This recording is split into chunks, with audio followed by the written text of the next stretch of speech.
कहानी की शुरुआत सन 1914 में होती है।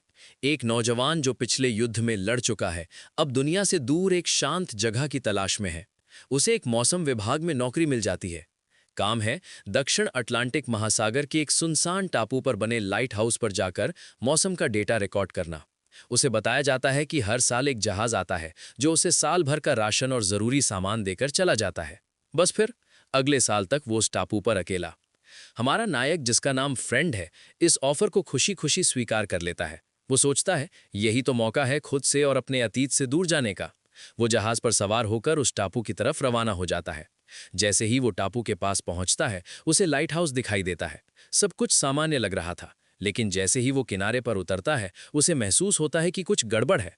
जो आदमी उसे लेकर आया था, वो बिना कुछ कहे जल्दी जल्दी सामान उतारकर वापस जाने लगता है। फ्रेंड उससे पूछता है, इतनी जल्दी क्या है? तो वो आदमी बस इतना कहता है, यहां रात में अंदर ही रहना, बाहर मत निकलना। और वो जहाज लेकर वहां से चंपत हो जाता है। फ्रेंड को ये बात अजीब तो लगती है, लेकिन वो इसे ज्यादा तवज्जो नहीं देता। वो अपना सामान लेकर लाइट हाउस के अंदर जाता है। अंदर का नजारा देखकर वो हैरान रह जाता है। जगह बिल्कुल गंदी और मलबे से भरी पड़ी है। दीवारों पर गंदे निशान हैं और हर तरफ खाली शराब की बोतलें बिखरी पड़ी हैं। उसे लगता है कि पिछला वॉचमैन शायद बहुत बड़ा शराबी रहा होगा। थोड़ी देर बाद उसे पता चलता है कि वो इस टापू पर अकेला नहीं है। लाइट हाउस के बाहर एक छोटी सी झोपड़ी में एक और आदमी रहता है। उसका नाम ग्रूनर है। ग्रूनर एक बूढ़ा, गंदा और बेहद अजीब किस्म का आदमी है। वो फ्रेंड से कोई बातचीत नहीं करना चाहता, बल्कि उसे वहां से भगाने की कोशिश करता है। वो उसे धमकाता है और कहता है कि ये जगह उसकी है और फ्रेंड को यहां से चले जाना चाहिए। फ्रेंड उसकी बातों को नजरअंदाज कर देता है। उसे लगता है कि ये बूढ़ा पागल है। लेकिन रात होते ही सब कुछ बदल जाता है। रात के अंधेरे में जब फ्रेंड लाइट हाउस की रोशनी जलाने की तैयारी कर रहा होता है, उसे बाहर अजीब सी आवाजें सुनाई देती हैं। चीखें, गुर्राहट और पानी में छपाकों की आवाजें। वो खिड़की से बाहर झांकता है तो उसके होश उड़ जाते हैं। सैकड़ों की तादाद में अजीबोगरीब जीव समुद्र से निकलकर लाइट हाउस की तरफ बढ़ रहे हैं। वो दिखने में इंसानों जैसे हैं, लेकिन उनकी त्वचा नीली और ठंडी है। आंखें बड़ी और चमकदार हैं और वो बेहद खूंखार हैं। यहीं से कहानी का गेम बदल जाता है। फ्रेंड डर के मारे लाइट हाउस के दरवाजे बंद करता है, लेकिन वो जीव तोड़ फोड़ कर अंदर घुसने की कोशिश करते हैं। अचानक ग्रूनर अपनी झोपड़ी से निकलता है और एक मशीन गन से उन पर गोलियां बरसाने लगता है। कई जीव मारे जाते हैं, लेकिन उनकी तादाद इतनी ज्यादा है कि वो पीछे नहीं हटते। ग्रूनर दौड़कर लाइट हाउस के अंदर घुसता है और दरवाजा बंद कर लेता है। अंदर आते ही वो फ्रेंड पर चिल्लाता है, बेवकूफ, मैंने तुझसे कहा था निकल जा यहां से।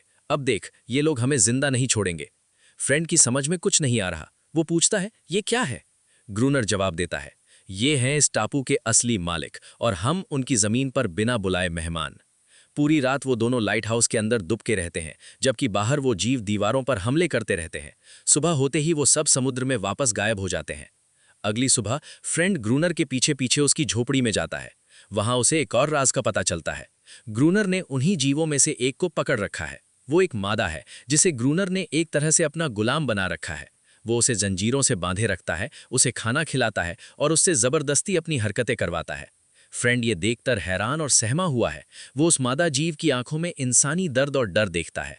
ग्रूनर फ्रेंड को बताता है कि ये जीव, जिन्हें वो सरीसृप कहता है, पूरे साल समुद्र की गहराइयों में रहते हैं, लेकिन हर रात वो इस टापू पर आकर हमला करते हैं।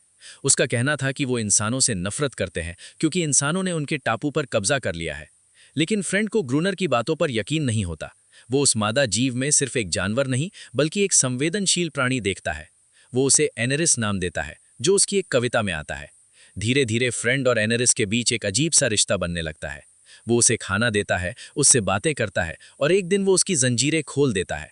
ग्रूनर को जब पता चलता है कि फ्रेंड ने एनेरिस को आज़ाद कर दिया है, तो वो आग बबूला हो जाता है। वो चिल्लाता है, पागल हो गया है, ये एक हैवान है, ये तुझे मार डालेगी। लेकिन फ्रेंड उसकी एक नहीं सुनता। वो एनेरिस को एक इंसान की तरह ट्रीट करता है। और हैरानी की बात यह है कि एनेरिस भी उस पर हमला नहीं करती।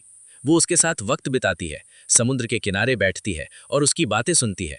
एक रात फिर से वही हमला होता है, लेकिन इस बार फ्रेंड और ग्रूनर दोनों मिलकर उसका सामना करते हैं। लेकिन इस बार फ्रेंड देखता है कि एनेरिस उनमें से नहीं है। वो अलग खड़ी है और वो ऐसा कुछ नहीं कर रही जिससे फ्रेंड को नुकसान पहुंचे। ये देखकर फ्रेंड को एहसास होता है कि एनेरिस उनमें से नहीं है, या शायद वो उसे अपना दुश्मन नहीं मानते। ग्रूनर को ये सब मंजूर नहीं है। वो एनेरिस को मारना चाहता है, लेकिन फ्रेंड उसे बचा लेता है। इसी बीच एक और हमले के दौरान ग्रूनर बुरी तरह घायल हो जाता है। फ्रेंड उसे लाइट हाउस के अंदर ले जाता है, लेकिन ग्रूनर की हालत गंभीर है। मरते मरते ग्रूनर फ्रेंड से कहता है, तू तू उसे समझने की कोशिश मत कर, ये जंग कभी खत्म नहीं होगी। हम यहाँ उनके घर में हैं और वो कभी हार नहीं मानेंगे। और फिर ग्रूनर मर जाता है। ग्रूनर के मरने के बाद फ्रेंड उस टापू पर बिल्कुल अकेला रह जाता है, लेकिन वो अकेला नहीं है, उसके पास एनेरिस है। अब वो दोनों साथ रहने लगते हैं। फ्रेंड एनेरिस को पढ़ना सिखाने की कोशिश करता है, उसे किताबें दिखाता है और अपनी कविताएं सुनाता है। एनेरिस चुपचाप सब कुछ सुनती और समझती है। उनके बीच एक गहरा बंधन बन जाता है जो शब्दों से परे है। ये रिश्ता न तो दोस्ती है न प्यार, बल्कि कुछ और ही है, दो अलग अलग दुनियाओं के बीच एक अदृश्य तार। लेकिन ये सुख ज्यादा दिन नहीं टिकता। एनेरिस के साथ उसकी नजदीकियां बढ़ने लगती हैं, लेकिन वो जानता है कि वो दोनों एक जैसे नहीं हैं। एनेरिस की त्वचा हमेशा ठंडी रहती है, उसका दिल इंसानों की तरह नहीं धड़कता। फ्रेंड के मन में उलझन है, वो कौन है, उसकी असली पहचान क्या है।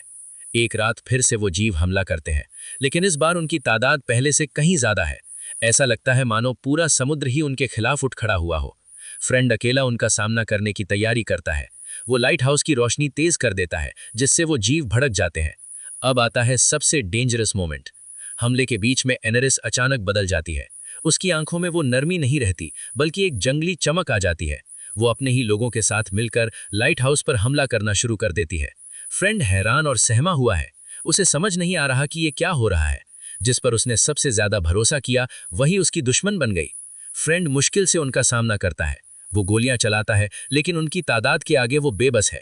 तभी अचानक एनेरिस उसके सामने आ जाती है। उसके हाथ में एक भाला है। वो फ्रेंड को देखती है। कुछ पल के लिए ऐसा लगता है कि वो उस पर वार कर देगी, लेकिन फिर उसकी आंखों में वही पुरानी नरमी लौट आती है। वो भाला नीचे रख देती है और अपने लोगों के सामने खड़ी हो जाती है, जैसे उन्हें रोक रही हो। वो उसे समझा रही है कि फ्रेंड को मत मारो, लेकिन उसके अपने लोग उसकी बात नहीं मानते। वो एनेरिस को धक्का देकर आगे बढ़ते हैं। एनेरिस को मजबूरन अपने लोगों के खिलाफ जाना पड़ता है। वो फ्रेंड को बचाने के लिए उनसे लड़ने लगती है। इसी उथल पुथल में एक और जीव फ्रेंड पर हमला कर देता है। एनेरिस उसे रोकने की कोशिश करती है, लेकिन तभी अचानक एक गोली चलती है। किसने गोली चलाई पता नहीं, लेकिन गोली सीधे एनेरिस के सीने में लगती है। वो जमीन पर गिर जाती है। फ्रेंड दौड़कर उसके पास जाता है। एनेरिस उसे देखती है। उसकी ठंडी त्वचा और भी ठंडी हो रही है। वो अपना हाथ बढ़ाकर फ्रेंड के गाल को छूती है और फिर उसकी आंखें हमेशा के लिए बंद हो जाती हैं। एनेरिस के मरते ही बाकी सारे जीव रुक जाते हैं। वो उसे घूरते हैं, फिर फ्रेंड को, और चुपचाप समुद्र में वापस लौट जाते हैं। सन्नाटा छा जाता है, सिर्फ लहरों की आवाज और हवा का झोंका है।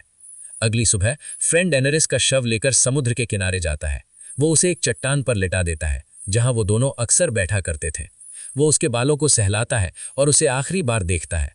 फिर लहरें आती हैं और एनेरिस के शव को अपने साथ बहा ले जाती हैं, समुद्र की गहराइयों में, उसके असली घर में।